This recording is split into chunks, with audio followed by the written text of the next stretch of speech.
shocked by this news. Nneka Ogwumike becomes the first player known to join new Project B league in Europe and Asia, the WNBPA. In the middle of these CBA negotiations, they have marketed themselves as a league that will rival the WNBA. It is backed by Saudi Arabian money, so essentially a lot of money. What happens when the one person elected to protect a league, to fight for its players, becomes the very first one to abandon it? This isn't a hypothetical. This is the story of the WNBA. Right now, the league is in the middle of the most critical, most toxic contract negotiations in its entire history. They want 66 players, and the very first one to be announced is Nneka. I was like, oh my God. 11 women each will receive larger salaries than those currently offered by the WNBA. In the middle of the craziest negotiations, honestly, one of the wildest sports stories that we've ever seen. You can't play in off-season leagues, or we're not going to raise the salary. They'll say, okay, cool, we're locked out. Players have yet to be announced. I would be very interested to know who those other players are. The players and the owners are at war over the future of the sport. And in the middle of this firestorm, the WNBA Players Association president, Nneka Ogwumike, just dropped a bombshell that changes everything. She didn't just announce a strike. She didn't just leak a document. She announced that she was signing a contract with a brand new rival league. This isn't just some random player looking for a bigger paycheck. This is the president of the union. This is the single person elected to lead the charge for all 144 players in the WNBA. And she just became the very first player to jump ship to an organization that is openly marketing itself as a rival to the WNBA. This is an absolute vote of no confidence in the very league she is supposed to be saving. It's the captain of the ship in the middle of a battle, publicly announcing that she has secured her own personal lifeboat. It is the ultimate act of bad faith, and it signals to every other player in the league that the ship is sinking. But Ogwumike's shocking defection wasn't the real story.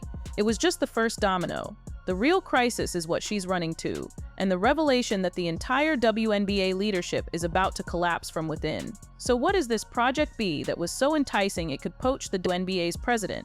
This is not some friendly off-season tournament. This is a 5-on-5 global league, designed from the ground up to be a WNBA competitor.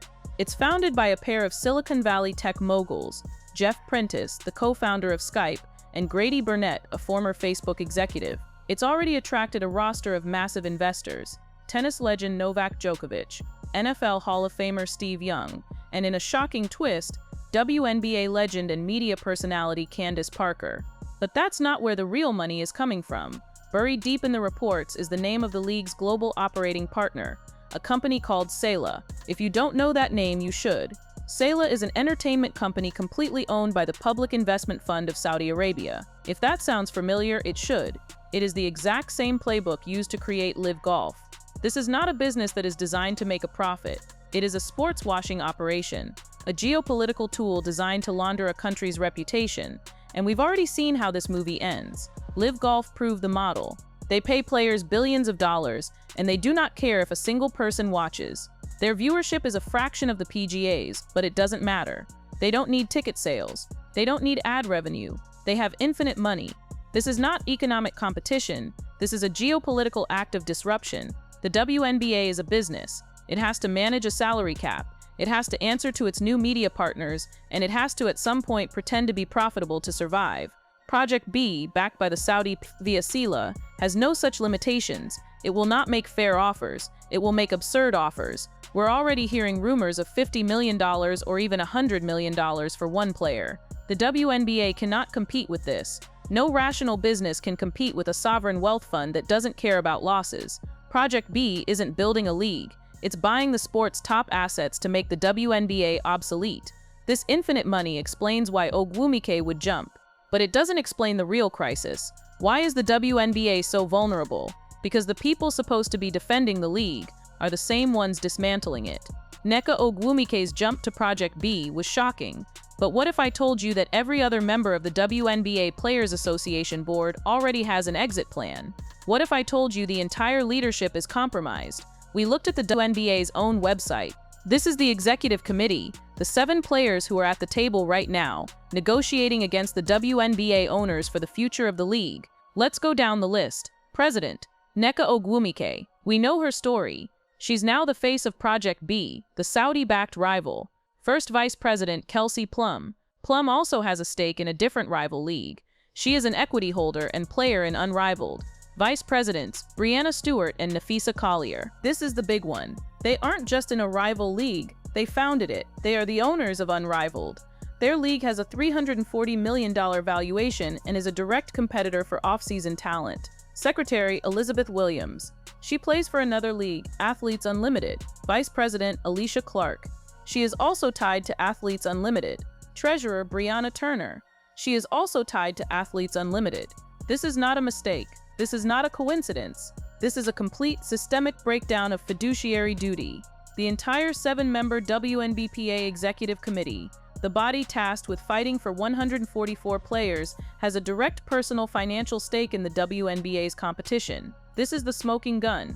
This is the conspiracy that is 100% true. Think about what this means at the negotiating table.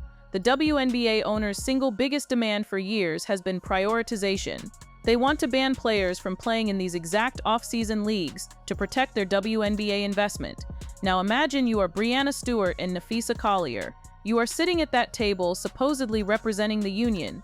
The owners say, "We will give you higher salaries, but you must agree to a no off-season play rule."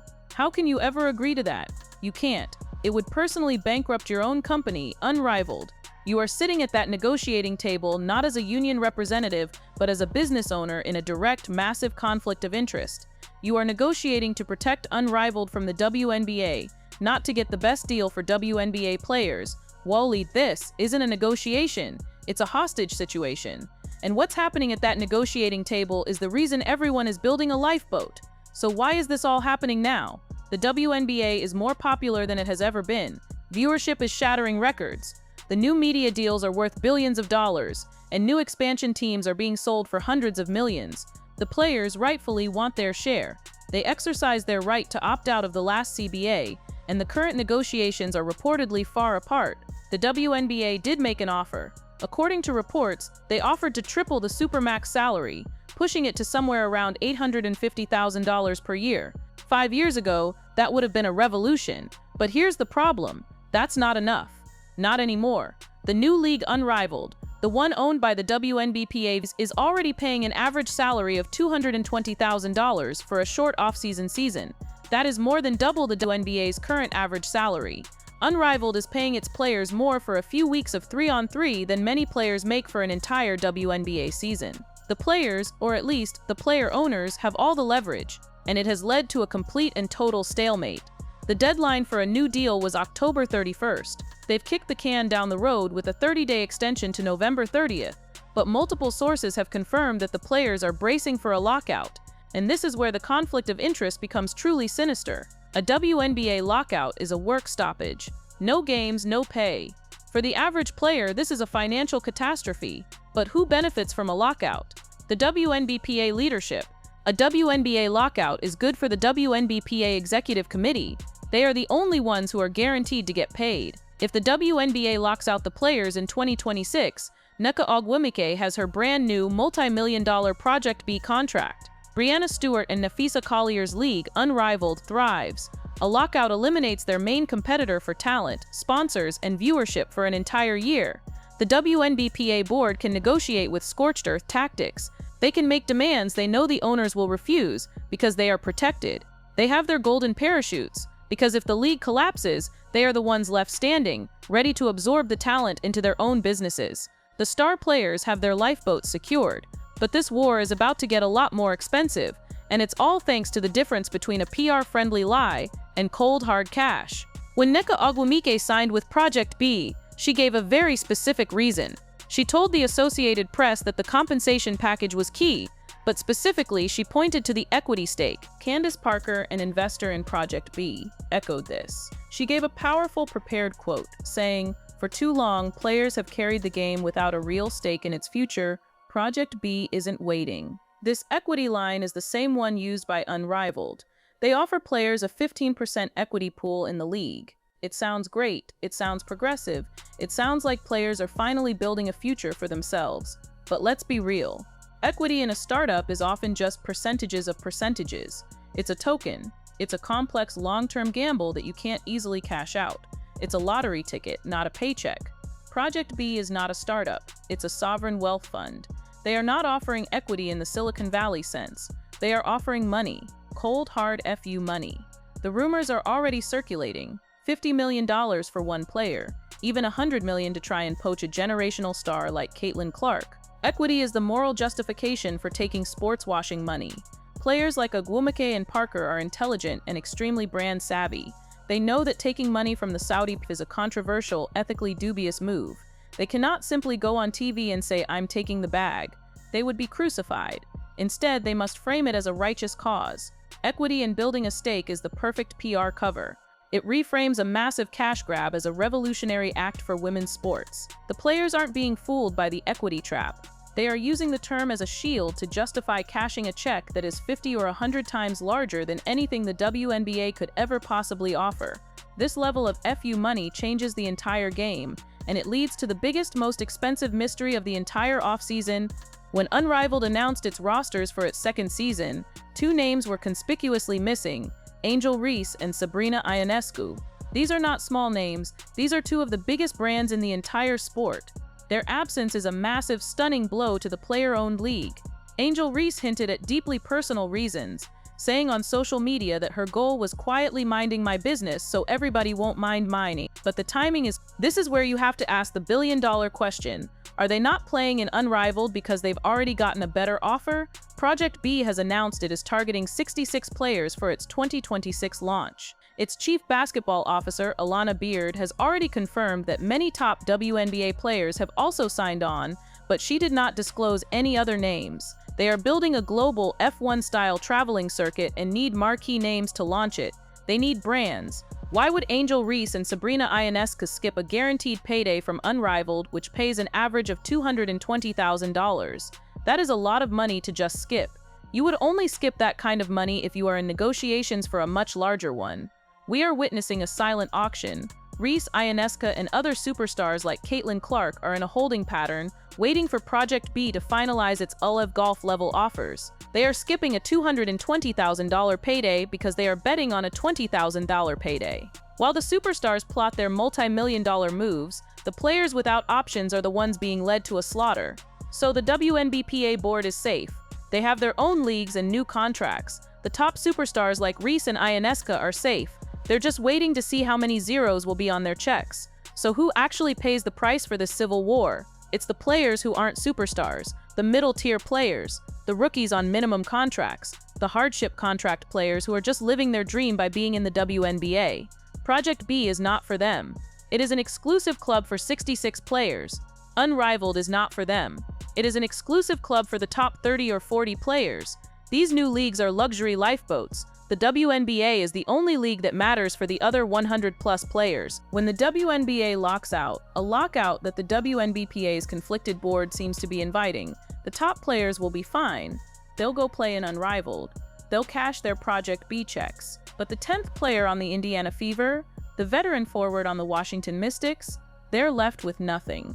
No salary, no platform, no league. This isn't a players versus owners fight. This is a star players versus middle-class players fight.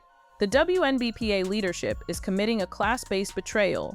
A union's duty is to all of its members, but the leadership's negotiating strategy is protected by their outside wealth, which only benefits the top 5–10% of players. The WNBPA board is using the livelihoods of their own members as sacrificial pawns to protect their personal businesses. This entire fractured, compromised situation has left the WNBA bleeding, and it has exposed the league to the single most powerful and dangerous force in modern sports. The WNBA is not just in a crisis, it's fighting a three-front war it cannot win. On one front, an internal civil war. The league's own player captains are steering the ship directly toward a lockout because they own the rival lifeboats. On a second front, a player-owned rival, Unrivaled, it's already proving it can pay players more money for less work, stealing talent and, more importantly, stealing negotiating leverage. And on the third, final front, a hostile, state-funded behemoth. Project B, with the LIV Golf playbook and infinite money, is here to buy the sport, not compete in it. The WNBA as we know it is finished. Otherwise, its 28-year history and cultural cachet are meaningless against an opponent with more money than God. This crisis has exposed the WNBA's biggest weakness, its own players. The question is no longer, will the WNBA survive? The question is, what is loyalty worth? Will players stay loyal to the historic league that built women's basketball, or will they follow their own union president and abandon it for a new world order that offers them 100 times the money? It's a damn good question. Let me know what you would do in the comments below. This is not just a theoretical what if. This is the cold, hard reality of the new sports world, and it forces us to ask the real question, the one that defines this entire crisis. It's not about the top 66 players Project B wants. It's not even about the top 30 players in Unrivaled. This entire global billion-dollar war is for one person, Caitlin Clark. She is the asset. She is the market. She is the woman who single-handedly tripled the NBA's viewership, sold out arenas, and gave the league the leverage to sign its new multi-billion-dollar media deal. The WNBA owners don't just see her as a player, they see her as their savior, the justification for their investment. Project B sees her as the ultimate LIV Golf trophy, the one player whose signature would instantly validate their league and render the WNBA obsolete. And the WNBA leadership, they see her as their ultimate human shield, the leverage they can use to push the league to the brink. Her decision is not a decision. It is the decision. If she takes the rumored $100 million sports washing check, she isn't just getting paid. She is ending the war before it begins. She is giving the ultimate stamp of approval to the New World Order and destroying the WNBA's 28-year claim to being the only A-League in the world. If she stays loyal, she gives the WNBA a fighting chance. Every owner, every player, and every media executive is waiting for her move. And speaking of media executives, what about them? Think about the people at Disney, ESPN, and Amazon. They just wrote checks for billions of dollars. They didn't buy a league. They bought a roster. They bought the rights to broadcast Caitlin Clark, Angel Reese, Sabrina Ionescu, Brianna Stewart, and Kelsey Plum. Now, they are waking up to the terrifying reality that they just bought a league where the president of the union, both vice presidents and the first vice president are all equity holders, owners, or salaried employees of direct hostile competitors. How long until their lawyers start calling? How long until they demand their money back? Or worse, sue the WNBA and the WNBPA for actively and intentionally devaluing the very product they just purchased. A lockout isn't just a negotiating tactic anymore. It's a clear breach of the faith and likely the contract of the billion-dollar media deal that was supposed to save the league in the first place. And while these titans fight, while the billionaires at Amazon, the Saudi, and the WNBA owners battle over the multimillionaires, the real victims are the ones we've forgotten, the ones who aren't on the WNBPA Executive Committee, the ones who don't own a rival league. This is about the second-round draft pick who just signed her first apartment lease in Indiana. This is about the 8-year veteran who plays backup center for the Dallas Wings. This is about the 90 players who are the WNBA, the ones who show up, play hard, and earn a salary that is a fraction of their male counterparts, all for the dream of being in this league. These are the players the union is supposed to protect, but they are the ones who will be completely and totally wiped out. When the lockout happens, the lockout their own leadership is inviting. They don't have an equity stake to fall back on. They don't have a Project B contract waiting. They have nothing. They are the collateral damage in a civil war started by their own representatives. This is no longer a fight for a bigger piece of the pie. This is a fight for who gets to be the new pie. The WNBA built the kitchen, but the players who run the union and the new money rivals are about to burn it to the ground. And they've already sold the insurance policy.